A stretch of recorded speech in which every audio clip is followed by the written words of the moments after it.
Bom dia, terceiro ano, como estão vocês? Eu espero que vocês estejam bem, né?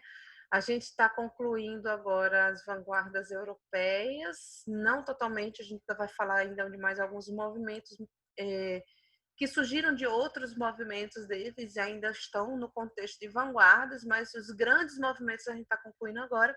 Eu já falei de cubismo com vocês antes da pandemia, tá? Então eu vou só dar uma relembrada nos formatos, fazer com slides para a gente relembrar quais são essas características, tá bom? Então vamos lá.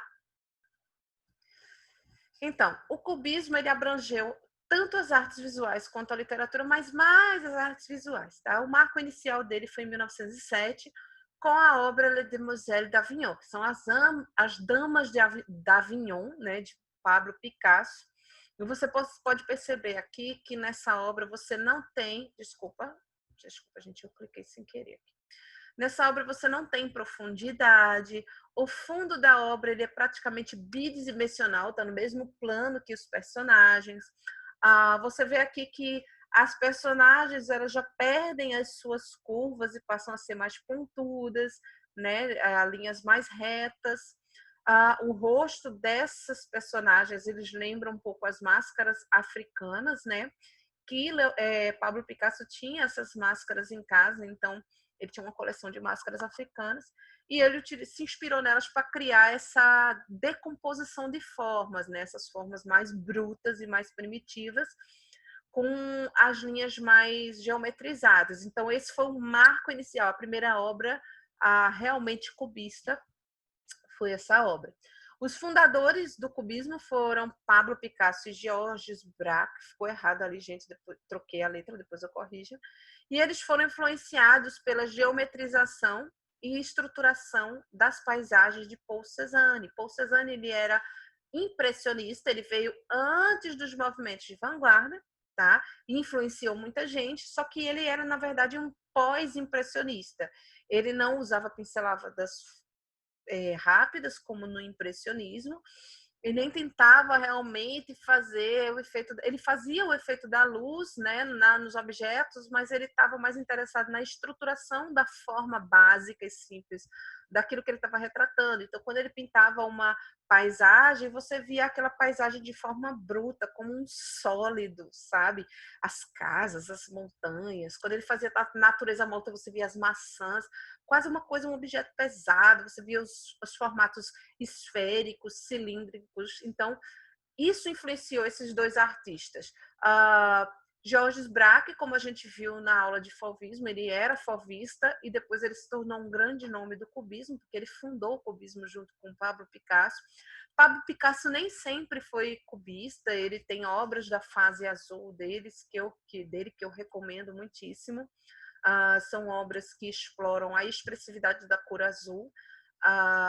Então você sabe que o azul ele tem tons que lembram tristeza, então são obras que têm essa expressividade, então estão entre expressionismo, né, por ali, mas são bem anteriores, e tem essa fase mesmo, mas ele é mais conhecido por sua fase cubista, tá?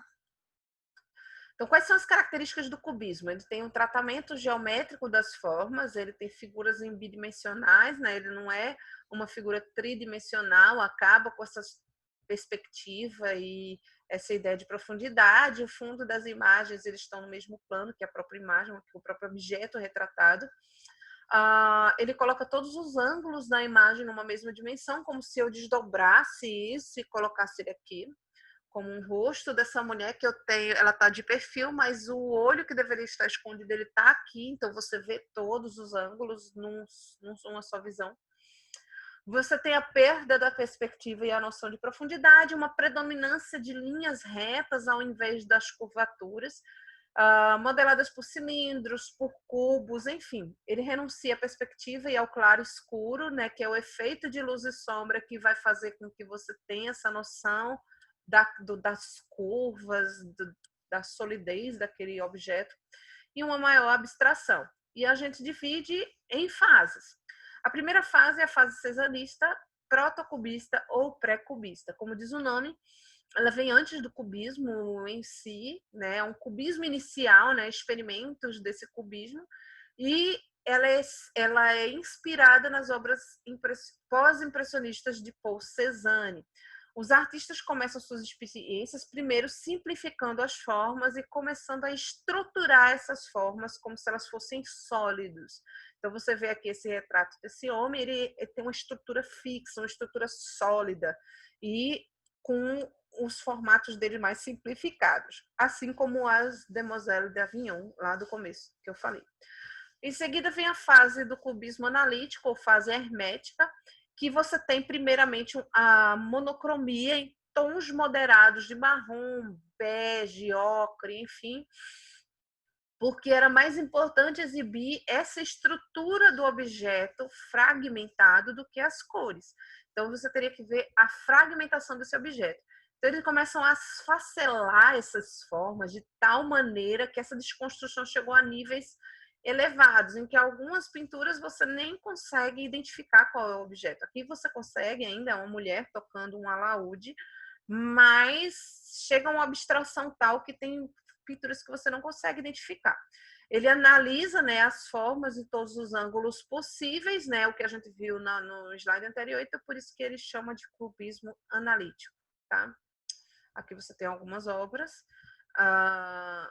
É difícil identificar porque ele esfacela completamente o objeto e traz ele em todas as suas formas no mesmo ângulo, tá?